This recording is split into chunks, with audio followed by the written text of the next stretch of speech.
Hi everyone, welcome back on this YouTube channel Tarang Academy. So again I'm back with a new video और आज हम बात करने वाले हैं chapter human health and disease के टॉपिक मलेरिया के बारे में। ठीक है, इससे पहले भी मैंने आपको कॉमन कोल्ड, न्यूमोनिया, टाइफाइड इन सब के वीडियोस ऑलरेडी अपलोड किए हुए हैं, सो आप उनको भी चेक जरूर कर लीजिएगा।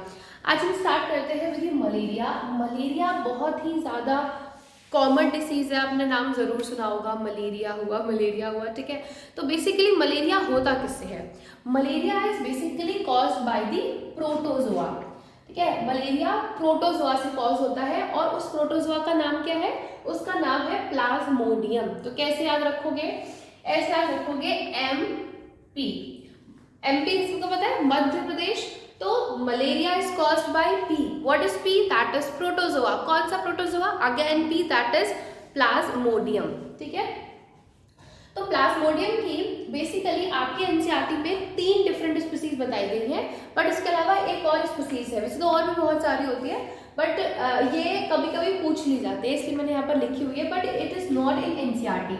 एनसीईआरटी में 3 डिफरेंट स्पीसीज दी हुई है। The first one is Plasmodium vivax, Plasmodium malaria जो कि मलेरिया कॉज करता है, एंड प्लाज्मोडियम फेल्सीपेरम जो कि मैलिग्नेंट मलेरिया कॉज करता है। मतलब जो सबसे ज्यादा सीवियर मलेरिया है वो कॉज करता है फेल्सीपेरम। ठीक है, आप याद रखोगे कि जो फेल्सीपेरम है, जो मलेरिया कॉज करता है, वो भी फेटल होता है।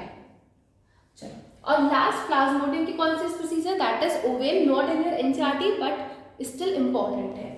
सो अब हम बात करेंगे लाइफ साइकिल ऑफ प्लाज्मोडियम के बारे में। तो प्लाज्मोडियम तो सबको पता है क्या होता है। Plasmodium is the positive organism of malaria. Now शुरुआत कैसे होती है? अब एक चीज समझो कि जो प्लाज्मोडियम है, इसके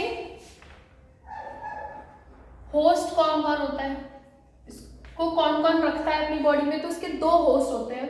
कौन? पहला होता है ह्यूमन और दूसरा होता है एनाफिलीज मॉस्किटो। ठीक है, तो ये 2 के अंदर रहता है और ये ट्रांसमिट किसके थ्रू होता है? ट्रांसमिट होता है बाय द एनाफिलीज मॉस्किटो। दोनों चीजें आपको कवर हो गई, इसका वेक्टर क्या है और इसका होस्ट क्या है। अब हम आगे बढ़ते हैं, शुरुआत कैसे होती है। सबसे पहले हमें ये चीज ध्यान रखनी है कि ये फैलता कैसे है? By the bite of mosquito. इसीलिए कहा जाता है कि मलेरिया से बचना है तो मच्छरों को भगा दो। ठीक है, तो याद रखना, M से मलेरिया, M से मच्छर, चीज याद रहेगी। बाइट ऑफ एनाफिलीज मॉस्किटो, और वो मॉस्किटो भी कौन सी है? फीमेल। तो यू हैव टू अंडरस्टैंड कि एनाफिलीज मॉस्किटो जो कि कैसी है? फीमेल एनाफिलीज मॉस्किटो ने काटा, उसके काटने से प्लाज्मोडियम ह्यूमन बॉडी में एंटर कर गया। जब उसने एंटर किया तो वो किस फॉर्म में था? एट दैट टाइम जो प्लाज्मोडियम की फॉर्म थी वो थी इन्फेक्शियस फॉर्म, और ये नीट में बहुत पूछा जाता है। वो इन्फेक्शियस फॉर्म क्या थी? Sporozoites. You have to remember this word. आगे जब आप फर्दर पढ़ोगे ना, MBBS में जाके, BHMS में जाके, तो वहां तो ये आपको बहुत सारी फॉर्म्स बताई जाएंगी।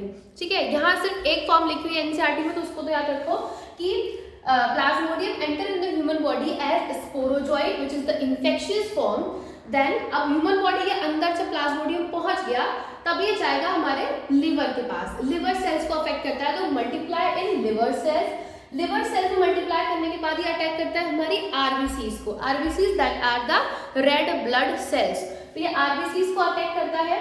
अब जब किसी पे कोई अटैक करेगा तो वो क्या होगा? वो फट जाएगा, टूट जाएगा।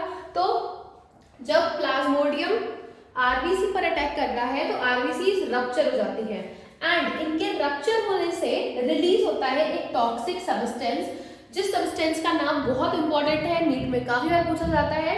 तो उस सब्सटेंस का नाम है हीमोजोइन। हीमोजोइन की वजह से ही मलेरिया में पेशेंट बताता है कि उसको ठंड लग रही है, उसको फीवर आ रहा है, 3-4 दिन के रिकरिंग होता रहता है, एवरी 3 to 4 days। तो क्यों होता है? Because of this toxic substance जिसका नाम है हीमोजोइन, जो कब रिलीज होता है? जब आरबीसी रप्चर होती है तब। ठीक है, तो आई थिंक आपको ये पूरी लाइफ साइकिल अभी तक समझ में आ गई होगी, बहुत सिंपल है।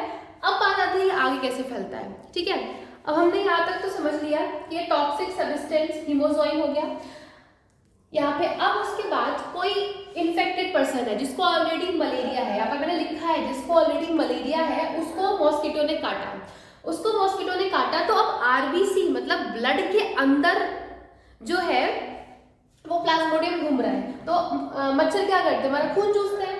तो मच्छर ने क्या किया, अपनी सलाइवरी ग्लैंड, अपनी बॉडी में, अपनी सलाइवरी ग्लैंड में किसको ले लिया, प्लाज्मोडियम को।